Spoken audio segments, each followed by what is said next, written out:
Hi, my name is Brenda Craner and I'm the Chief Learning Officer for our organization.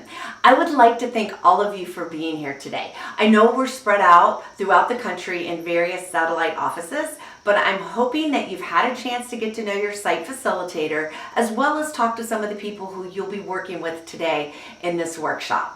As many of you are aware, our employee engagement survey results were released last month.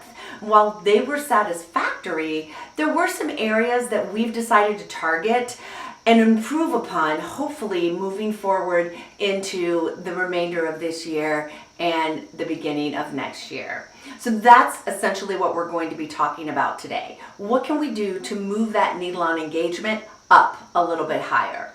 While this is a recorded session, you will have plenty of opportunity to talk with your small groups, those you're with at the satellite location, as your site facilitator will ask a number of questions. As I talk about content, he or she will pause the video. Now, prior to starting this video, you had the opportunity to talk about what are some of the things you would like to learn from this session. And your site facilitator will lead your conversations when appropriate in that direction.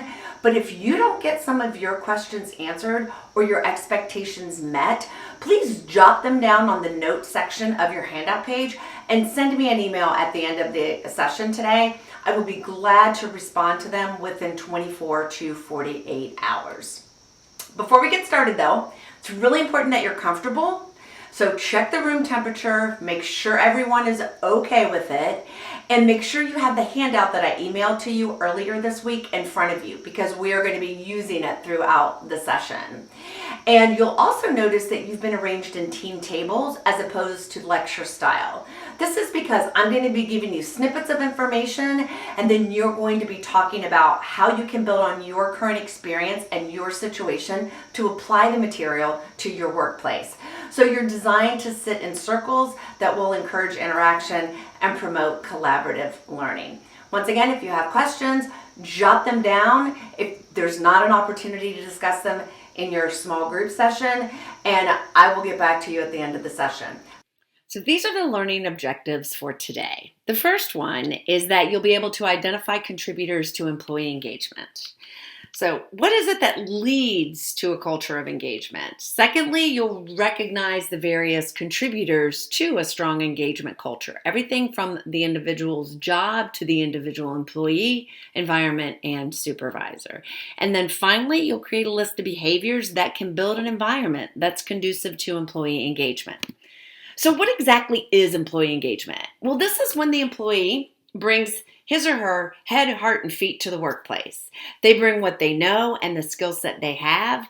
They bring their passion, their interest, their emotion, and they put the two together and actually take action to get the job done that will help achieve the goals of the organization. So I consider engagement being the individual who brings his or her head, heart, and feet to the workplace. So yes, we care, but so what? Is employee engagement really that big of a deal? A lot of people would ask.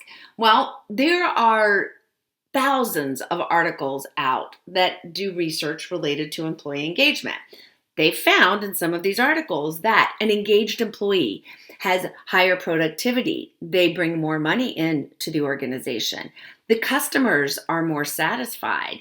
They tend to be more innovative. Turnover's down, absenteeism goes down, the list goes on and on. As I talk about the list, you have a list in front of you right now, and that's a list of the benefits associated with employee engagement. What I would like you to do as your site facilitator pauses the recording, identify the two benefits that are the top priority for you.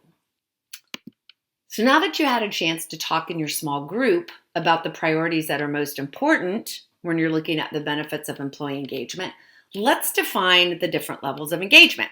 So the first one is engaged employee. This individual is passionate. They feel a connection to their company. They try to make improvements. They drive innovation.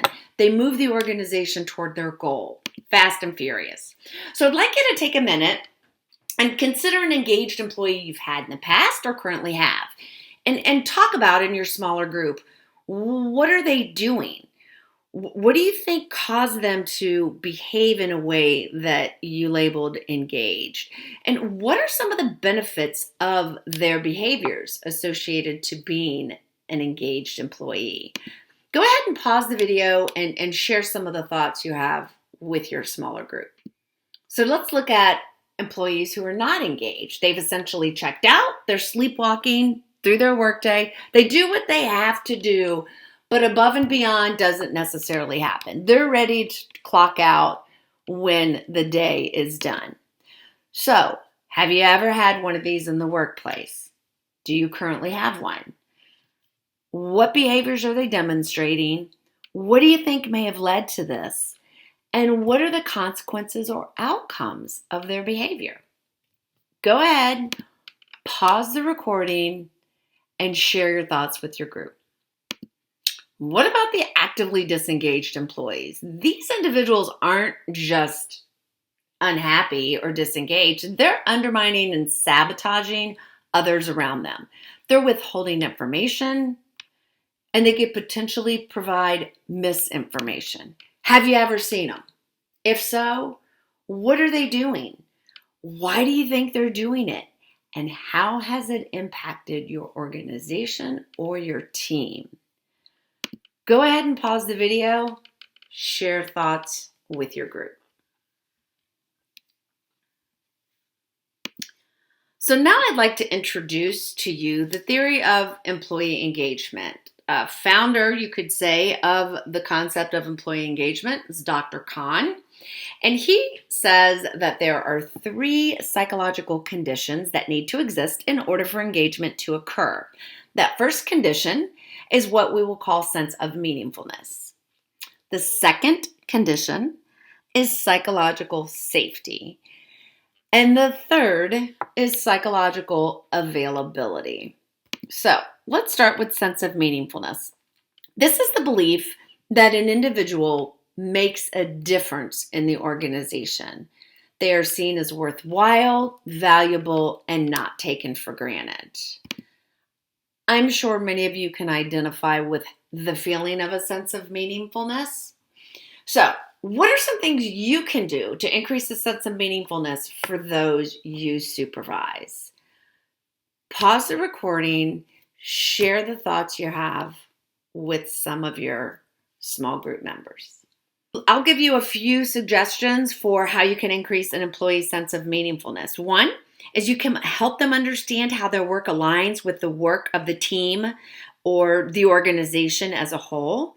You can actually talk with them about job crafting, which is where you can work with them to rewrite or enhance their job description so it actually accommodates more meaningful tasks and activities that mesh with their strengths.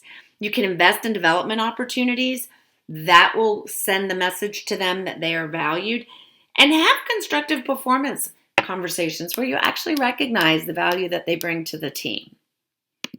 So as we move on to psychological safety, this is where an employee has no fear of negative consequences. And the leadership, their direct supervisor, and coworkers can really be key to this. So what are some ways you can create an environment that you believe offers psychological safety? Consider your role as a supervisor and what could you potentially do to encourage positive coworker relationships. Go ahead and pause the video. So there are a number of opportunities for psychological safety. Maybe your group came up with some of these. One is you can create an environment where employees feel comfortable expressing their views, even if they differ from yours or the opinions of others. You can also pay attention to when significant change is happening or levels of stress are increased and communicate more frequently. Because when people don't have information, they make it up in their head. You can also foster collaboration among employees inside and outside of the organization. Maybe plan activities or do different activities on work time that contribute to connectivity with each other. So now let's look at psychological availability. This is the last one. This is the belief that an individual has the physical, emotional, and psychological resources to actually do the job. They tend to be hopeful, optimistic, resilient, and they have a sense of self-efficacy where they believe they are capable of doing the job. So consider for a few minutes how you might be able to enhance the psychological availability of those that you lead. Go ahead and pause the video. Here are some things you could consider for enhancing psychological availability. One is conducting frequent individual meetings with employees to check in with them as a whole person, not just the job they do for you. You can put employees in situations where they are likely to be successful. You can conduct training in a risk-free environment. Give them an opportunity to apply new skills in a simulated environment or case studies. These are just a handful of things you could consider doing. And hopefully some of these that I threw in as some highlights were able to connect with some that you provided as you did your activity with your small group. Your site facilitator will be sending me a list of all the ideas you generated in your various satellite locations. By the end of next week, I will compile the list, eliminate any duplicates, and send to you recommendations that everyone had within the organization. It is my hope, as we're concluding today, that you were able to gain a better understanding of what contributes to employee engagement and actions that you can take to increase the engagement levels within your organization. At the end of today, you are going to receive an email link with a survey attached to it. Please click on that link, share with me what worked for you today and what challenges you had and any suggestions you had for improvement. Thank you for your time. Thank you for your commitment to our organization. Take care.